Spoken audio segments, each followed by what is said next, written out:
철자법 논쟁, 주시경 파 대 박승빈 파. 높은 곳에서 바라보니 늙은 노파 둘이 앉아있네요. 무슨 말인지 얼른 알아듣기가 어렵습니다. 이제 금방 이해되시죠? 맞춤법에 맞게 썼기 때문입니다. 맞춤법은 누가 만들었을까요? 한글의 맞춤법을 처음 만드신 분은 바로 세종대왕입니다. 세종께서는 한글을 창제하신 후 한글을 바르게 쓰는 방법도 설명하셨습니다.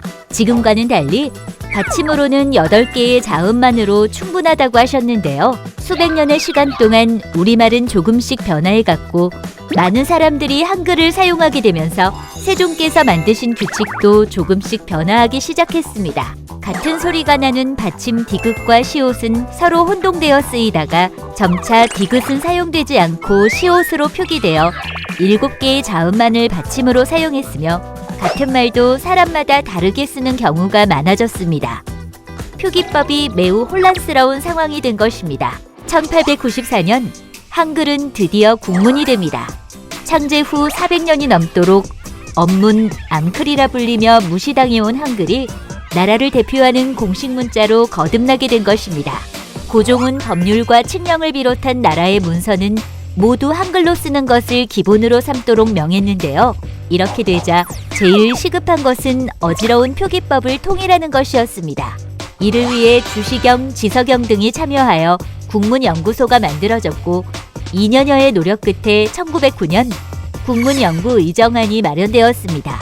이 보고서의 내용 중에서 가장 주목할 만한 것은 바로 이미 사용하던 받침 외에 7개를 더하여 14개의 자음을 모두 받침에 쓸 수 있도록 한 것인데요. 이제 높은으로 통일할 수 있게 된 것입니다. 이러한 내용은 주시경의 견해가 많이 반영된 것으로 당시로서는 매우 새로운 것이었고 오늘날 우리가 사용하는 맞춤법의 원조가 되었습니다. 그러나 이 안은 1910년 일본의 나라를 빼앗기며 실행되지 못했습니다. 일제는 일관되게 식민지 동화 정책을 추진하여 우리 민족을 말살하려 했습니다.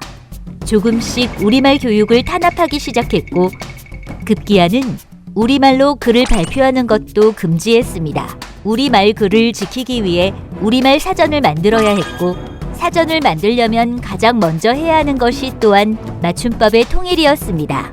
1933년 드디어 한글 맞춤법 통일안이 발표됩니다.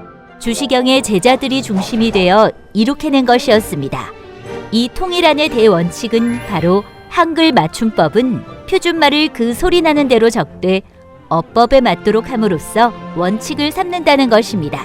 나무는 소리나는 대로 나무로 적고 달린다 역시 소리대로 달린다로 적으면 되지만 꽃이, 꽃놀이, 꽃다발은 소리나는 대로 적지 않고 어법에 따라 꽃이, 꽃놀이, 꽃다발로 적어야 한다는 것입니다. 이 세 가지는 모두 똑같은 하나의 의미를 지닌 말인데 소리만을 쫓아 서로 다른 형태로 적는다면 무슨 말인지 알아보기가 어려우니 의미가 같은 하나의 말은 형태를 하나로 고정하여 일관되게 적어야 한다는 것입니다.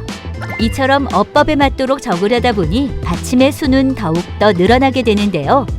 쌍기역, 쌍시옷 외에 9개의 겹받침을 포함해 모두 25자를 받침으로 쓸 수 있게 됩니다.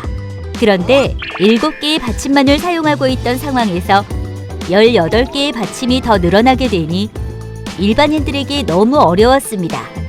이 안은 극심한 반대에 부딪히게 됩니다. 반대운동의 중심에 있던 인물은 박승빈이었습니다. 박승빈은 히읗과 쌍기역, 쌍시옷을 포함한 모든 겹받침은 사용 불가하다고 주장했습니다. 조선어는 소리가 중심이며 세종께서도 소리를 반영해서 글자를 만드셨으므로 철자법도 당연히 소리를 중심에 놓고 만들어야 한다고 생각한 것입니다. 주시경의 학설을 중심으로 형태주의 철자법을 옹호한 조선어학회와 박승빈의 학설을 중심으로 표운주의 철자법을 옹호한 조선어학연구회는 어느 쪽도 양보하지 않았으며 팽팽한 주장이 반복되었습니다. 양쪽 모두 학술적으로 완벽하지는 않았기 때문입니다. 그러나 당시의 상황은 언문 규정의 통일이 시급했습니다. 1934년 7월 당대의 문학계를 대표하는 78인의 문인들이 성명서를 발표하여 조선어학회 맞춤법 통일안을 지지했고 오늘날 우리가 사용하는 맞춤법으로 자리 잡게 된 것입니다. 지금까지 창제 이후 한글의 맞춤법이 어떻게 변화해 왔는지를 살펴보았습니다.